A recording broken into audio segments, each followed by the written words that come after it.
السلام علیکم خواتین و حضرات۔ آج ہم مرزا غالب کی جس غزل پر اس محفل میں بات کریں گے وہ کافی مشہور غزل ہے، اور اس کا کم از کم یہ پہلا شعر تو کافی مشہور ہے۔ تو غزل ہے: دل سے تیری نگاہ جگر تک اتر گئی، دونوں کو ایک ادا میں رضامند کر گئی۔ نگاہ کہتے ہیں نظر کو، اور رضامند کہتے ہیں کسی بات پر آمادہ ہو جانے کو، اور اس میں کوئی مشکل لفظ نہیں ہے، تو ہم اس کا مطلب کرنے کی کوشش کرتے ہیں۔ اس میں اپنے محبوب سے خطاب کرتے ہوئے کہتے ہیں: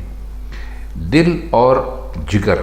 دونوں تیرے تیر نگاہ سے زخمی ہونے کے آرزومند تھے، یعنی دل بھی چاہتا تھا کہ تیرا وار اس پر ہو، اور جگر بھی چاہتا تھا کہ تو اس سے زخمی کرے۔ چنانچہ جو تیری نظروں کا تیر تھا وہ دل کو چیرتا ہوا جگر میں اتر گیا، اور اس تیر کی صدا سے دونوں خوش ہو گئے، دونوں کی آرزو پوری ہو گئی اور حسرت باقی نہ رہی۔ اس کا اگلا شعر ہے: شق ہو گیا ہے سینہ خوشا لذت فراغ، تکلیف پردہ داری زخم جگر گئی۔ شق ہونے کا مطلب ہوتا ہے پھٹ جانا۔ آپ نے یہ لفظ اکثر سنا ہوگا کہ بھئی فلاں جگہ سے زمین شق ہو گئی،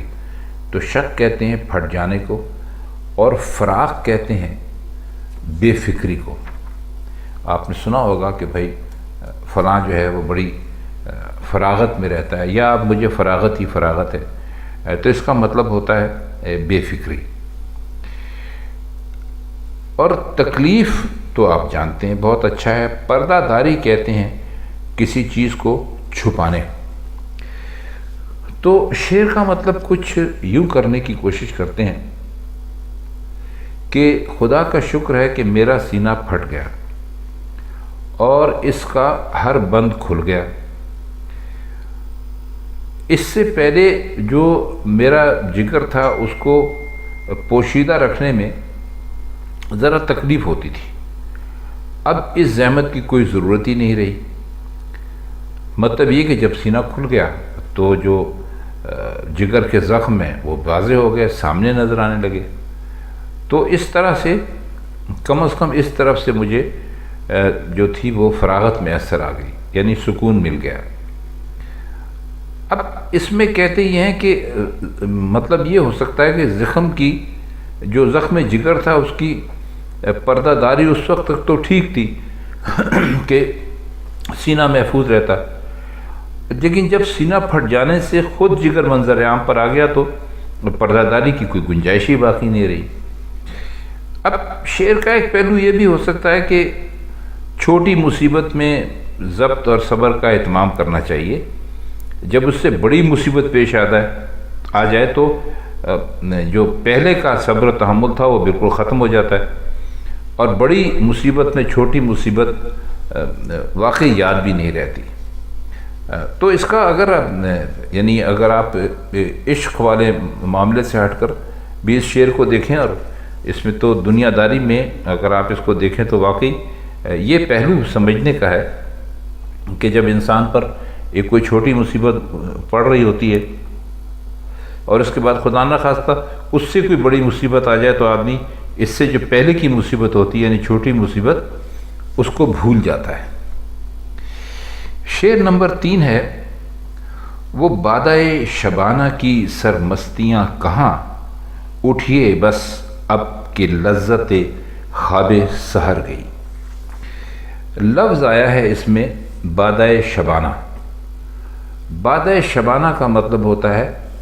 رات کے وقت شراب پینا، اور سرمستی اور مستی آپ سمجھ لیجئے اپنے حال میں مست ہو جانا، خوش ہونا، بے خود ہو جانا اتنا کہ کسی اور چیز کی طرف نظر ہی نہ اٹھے۔ اور لذت کہتے ہیں مزے کو،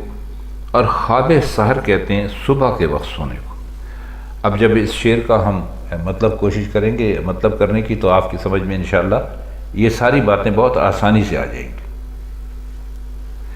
فرماتے ہیں کہ اصل بات تو دیکھیے یہ ہے کہ اس شعر میں دراصل عیش اور نشاط کی ایک خاص کیفیت پیش کی گئی ہے۔ اب شرابی لوگوں کا دستور تھا، یہ ہو سکتا ہے اب بھی ہو، ہمیں پتہ نہیں ہے کیونکہ ہم ایسی محفلوں سے ہمیشہ محفوظ رہے ہیں، تو کہتے ہیں کہ ان کا دستور تھا کہ رات رات بھر محفل جما کر شراب پیتے تھے، اور جو دوسرے عیش و عشرت کے سامان ہوتے ہیں، ناچ واچ ہوتا ہوگا، کچھ مجرا ہوتا ہوگا، خواتین ناچتی ہوں گی، گاتی ہوں گی، کچھ بھی ہے، یعنی طرح طرح کے راگ رنگ ہوتے ہوں گے، تو اور صبح کو سوتے تھے اور نیند کے مزے لیتے تھے۔ اب مرزا غالب فرماتے ہیں کہ رات کو شراب پینے کی بدمستیاں اب کہاں ہیں، وہ تو ختم ہو گئیں، جب وہی نہ رہیں تو خواب سحر کی لذت بھی رخصت ہو گئی، کیونکہ وہ لذت جو تھی وہ تو رات بھر شراب پی کر یعنی خوب ہی بدمست ہو جانے کی وجہ سے تھی۔ اب اس میں ایک استاد یہ بھی فرماتے ہیں اس کا مطلب کرتے ہوئے کہ شعر کے جو الفاظ ہیں وہ ان کے جو معنی ہیں وہ اگر آپ حقیقت میں دیکھیں تو کچھ مزہ نہیں ہے، چنانچہ ان کے نزدیک مرزا کو ایک اشارہ چاہیے تھا، ایک استعارہ چاہیے تھا، یعنی بادہ شباب سے جو بادہ شبانہ سے جو نشہ شباب ہوتا ہے، یعنی جو جوانی کا نشہ ہوتا ہے، اور سحر سے پیری کا استعارہ، اور اٹھیے کا خطاب جو ہے وہ اپنے نفس کی طرف ہے۔ یعنی وہ فرماتے یہ ہیں کہ مرزا نے یہ بھی کہا ہے کہ بھائی یہ اشاروں میں بات کی ہے، یعنی بادہ شبانہ جو ہے وہ جوانی کو کہہ دیا،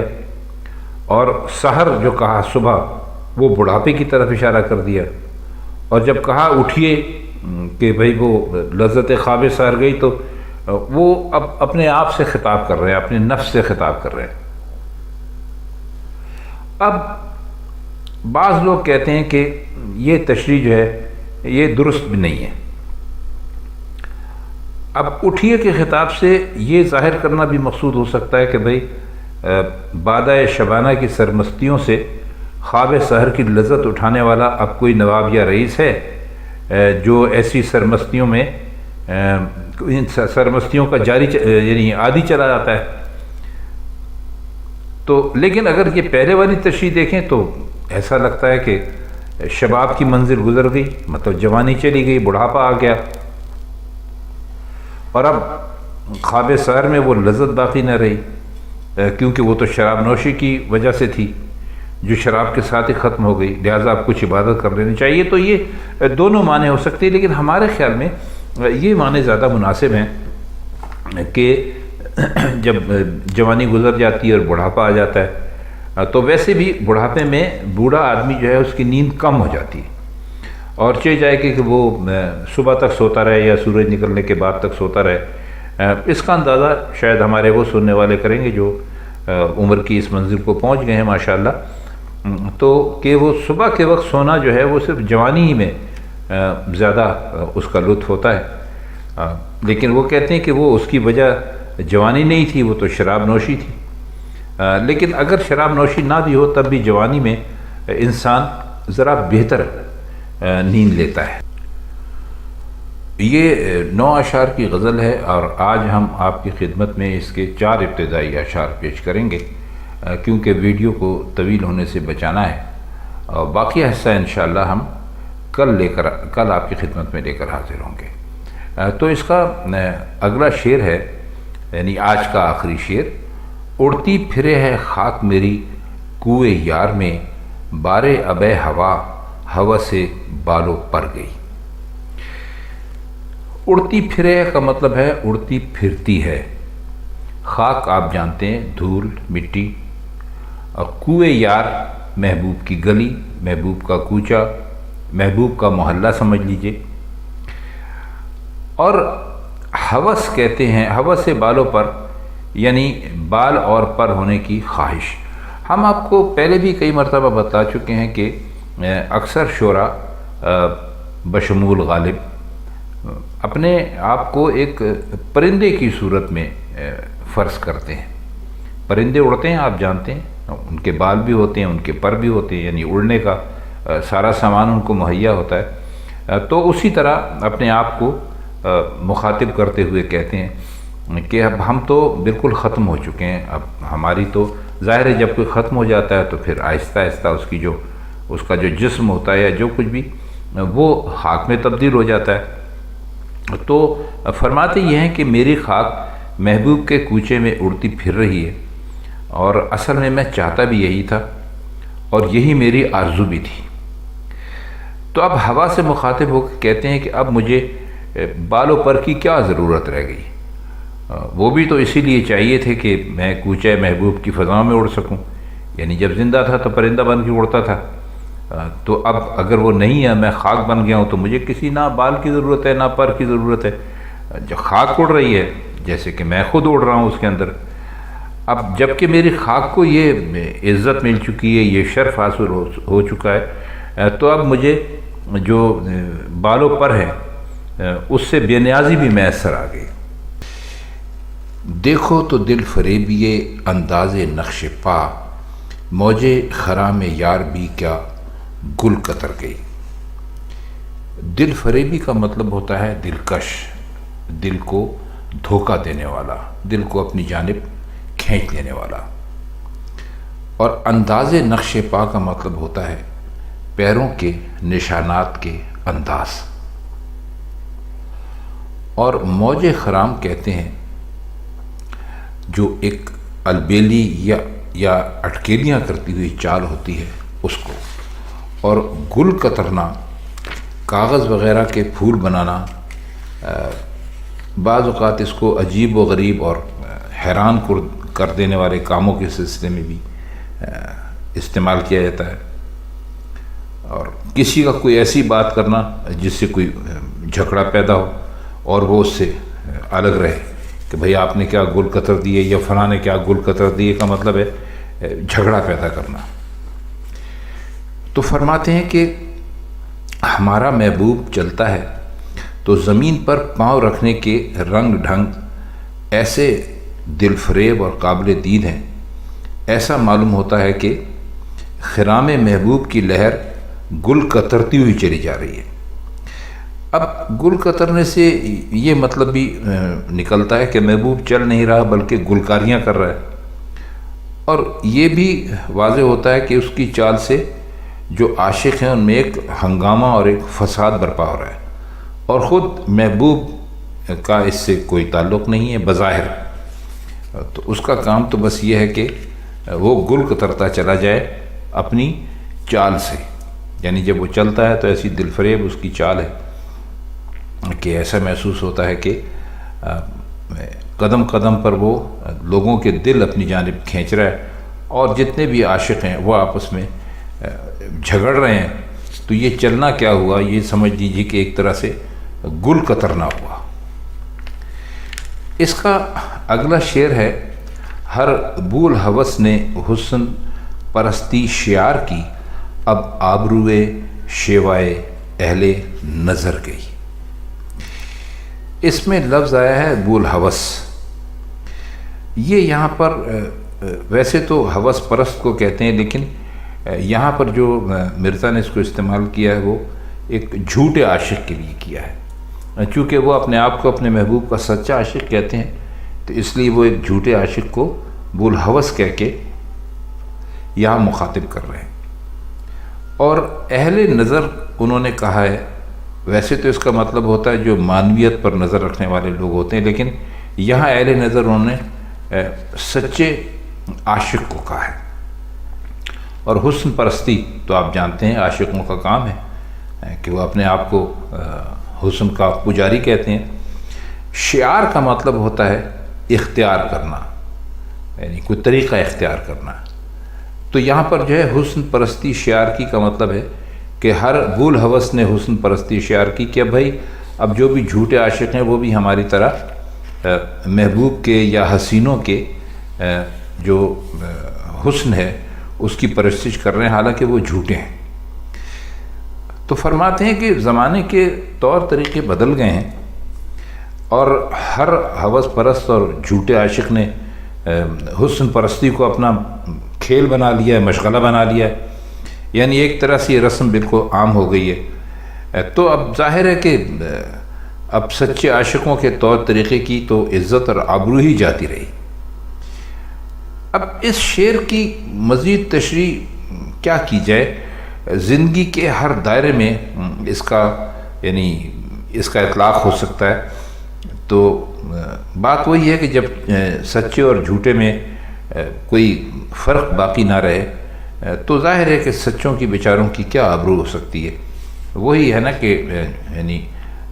سچا جو ہے وہ جھوٹے کے آگے روتا ہے۔ تو یوں سمجھ لیجئے کہ مرزا نے یہی بات اس شعر میں کہنے کی کوشش کی ہے۔ اگلا شعر ہے، نظارے نے بھی کام کیا وہاں نقاب کا، مستی سے ہر نگاہ تیرے رخ پر بکھر گئی۔ اس میں کوئی مشکل لفظ نہیں ہے، نگاہ سمجھ لیجیے آپ کو، تو آنکھ یعنی دیکھنے کو کہتے ہیں، جو نظر ہوتی ہے اس کو کہتے ہیں۔ تو فرماتے یہ ہیں کہ محبوب کا جو نظارہ ہے وہ بجائے خود ایک نقاب کی صورت اختیار کر گیا، کیونکہ جو نگاہ اس کے چمکتے ہوئے چہرے پر پڑی وہ مست ہوئی اور مست ہو کر وہ ہر طرف بکھر گئی۔ تو ہر نگاہ کی حیثیت کو اگر ایک تار سمجھ لیں تو بہت سے تاروں نے اس کے چہرے پر بکھر بکھر کر ایک پردہ تیار کر دیا، یعنی نظارہ بذات خود حسن سے لطف اندوز ہونے کے بجائے محرومی کا باعث بن گیا۔ اب محبوب کے چہرے پر جتنی نگاہیں پڑیں وہ سب نگاہیں کہتے ہیں کہ جیسے نقاب میں تار ہوتے ہیں، وہ تاروں کی شکل اختیار کر گئیں، اور چونکہ نگاہیں بہت زیادہ تھیں تو ان سارے تاروں نے محبوب کے چہرے سے جب وہ ٹکرا کر واپس ہوئیں تو انہوں نے بہت ساری تاروں نے مل کر ایک نقاب بنا دیا اور محبوب کو دیکھنا ناممکن ہو گیا۔ اگلا شعر ہے کہ فردا و دی کا تفرقہ یک بار مٹ گیا، کل تم گئے کہ ہم پہ قیامت گزر گئی۔ اس میں بس دو لفظ ہیں کہ جو ذرا مشکل ہیں۔ فردا کہتے ہیں آئندہ کل، یعنی جو آنے والا کل ہو اس کو کہتے ہیں فردا، اور دی کہتے ہیں گزشتہ کل جو گزر گیا ہو، یعنی فردا آپ انگریزی میں کہہ لیجئے تو ٹمارو کہہ سکتے ہیں آپ، اور دی جو ہے وہ گزشتہ کل، یعنی آپ اس کو یسٹرڈے کہہ سکتے ہیں۔ تو فرماتے ہیں کہ اس شعر کی بہت ہی اچھی تشریح مولانا حالی نے کی ہے، وہی ہم آپ کی خدمت میں پیش کر دیتے ہیں کہ کہتے ہیں کہ تمہارے جاتے ہی ہم تو ایسے خود رفتگی میں تھے اور خود فراموشی میں تھے ہو گئے کہ ہمیں آج اور کل کی کوئی تمیز ہی باقی نہیں رہی۔ اور ایسا قیامت کے بارے میں کہتے ہیں کہ وہاں پر نہ کوئی ماضی ہوگا نہ کوئی مستقبل ہوگا، جو کچھ بھی ہوگا حال ہی ہوگا۔ تو بس کہتے ہیں کہ تم کیا گئے ہم پہ تو جیسے قیامت گزر گئی، اور قیامت گزر جانے کے دونوں معنی ہیں، یعنی نہایت سختی کا زمانہ گزرنا اور خود قیامت کا آ جانا۔ تو خطاب محبوب سے ہے، فرماتے ہیں کہ کل تم ہمارے پاس سے رخصت ہوئے تو یوں سمجھو کہ جیسے ایک حشر ٹوٹ پڑا، اور آئندہ کل اور گزشتہ کل میں کوئی امتیاز باقی نہ رہا، یعنی جیسے فردا و دی اس میں کوئی امتیاز باقی نہ رہا، اور اس سے بڑھ کر قیامت کا نشان کیا ہوگا کہ یوں گزشتہ کل فردا سے قیامت بن گئی۔ اب اس کا آخری شعر ہے، کافی مشہور ہے، لوگ کافی مثالوں میں اس کو استعمال کرتے ہیں۔ شعر ہے کہ مارا زمانے نے اسد اللہ خاں تمہیں، وہ ولولے کہاں وہ جوانی کدھر گئی۔ مارا کا مطلب یہ ہے کہ مجبور کر دیا، واماندہ کر دیا، بڑھاپا آ گیا، جوانی کی ساری جو لذتیں تھیں اور جو طاقت تھی اور وہ سب کچھ ختم ہو گیا۔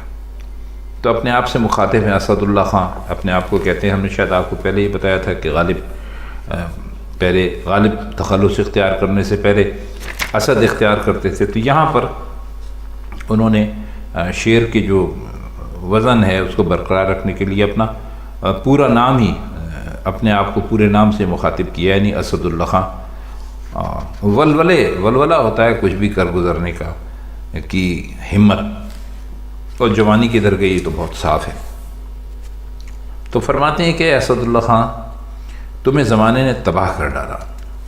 وہ جوانی جس پر تمہیں بڑا ناز تھا، بڑا غرور تھا، کہاں گئی؟ اور وہ ہنگامہ خیز ولولے کیا ہوئے؟ مطلب یہ ہے کہ جوانی کے ساتھ ولولے بھی گئے اور بڑھاپا آ گیا، اور یہ جو تبدیلی پیدا ہوئی یہ زمانے کی وجہ سے پیدا ہوئی۔